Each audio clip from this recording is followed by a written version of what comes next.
आई kitchen मध्ये नमस्ते। आजची recipe आहे पुरी, बटाट्याची पुरी। तर इथं आहे ना, मी 1 कप गव्हाचा पीठ घेतलेला आहे, त्याच्यामध्ये 1 बॉईल केलेला बटाटा आहे, त्याला आपण किसून टाकायचा।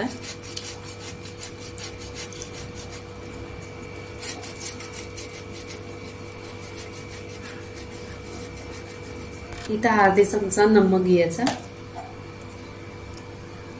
1 चमचा ओवा घेतलेला आहे, तो हातावर असा चोलून टाकायचा, टेस्ट खूप छान येते।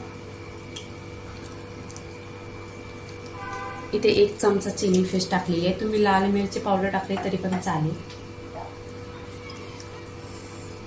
1 चमचा जिरं टाकायचं, अर्धा चमचा हळदी पावडर टाकायची,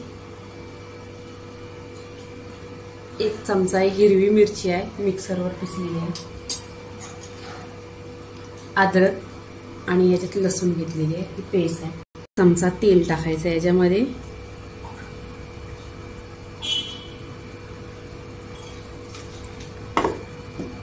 आणि चम्मचने मिक्स करायचं। तुम्हाला हाताने करायचं असलं तरी हाताने करा, बघा नक्की ट्राय करा। असं चम्मचने छान होतं आणि हाताला चिकटत नाही जास्त।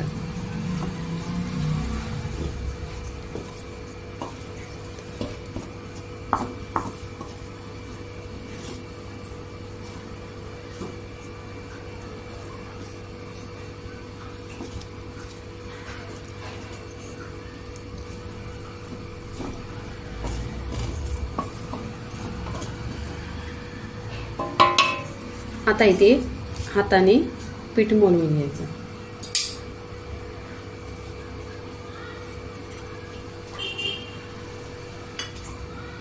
थोडं थोडं पाणी टाकायचं।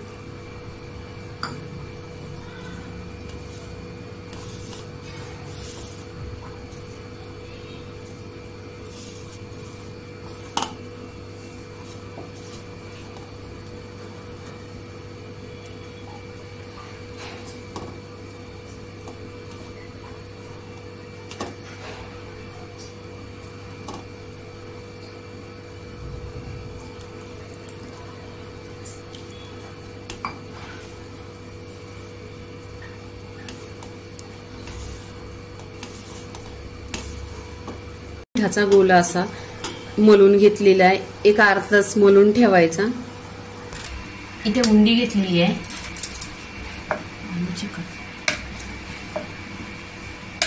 लाटून घ्यायची।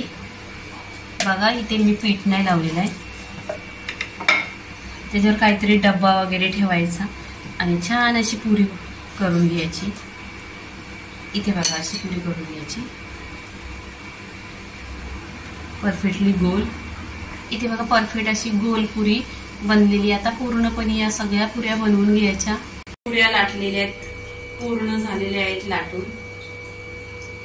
इथे गॅसवर आहे ना कढई ठेवलेली आहे, कढईमध्ये तेल ठेवलेलं, तेल असं गरम करून घ्यायचं। गरम तेल झाल्यानंतर स्लो गॅस करायचा, मग छान अशी पुरी फुगते।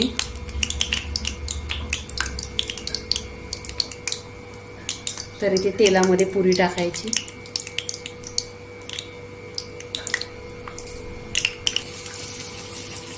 इथे बघा तेलावर कशी पुरी छान अशी फुलली, एकदम एकदम परफेक्टली अशी फुगलेली आहे पुरी। पूर्णपणे आपण या फ्राय करून घ्यायचं।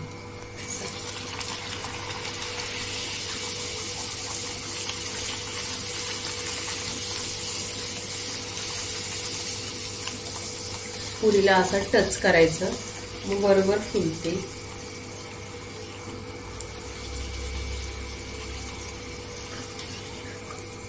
परफेक्ट अशी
बघा बटाट्याची पुरी इथे परफेक्टली झालेली आहे, टमा असा फुगलेले आहेत. लाईक करा, शेअर करा, सबस्क्राईब करा आणि नेहमीच खात राहा. धन्यवाद.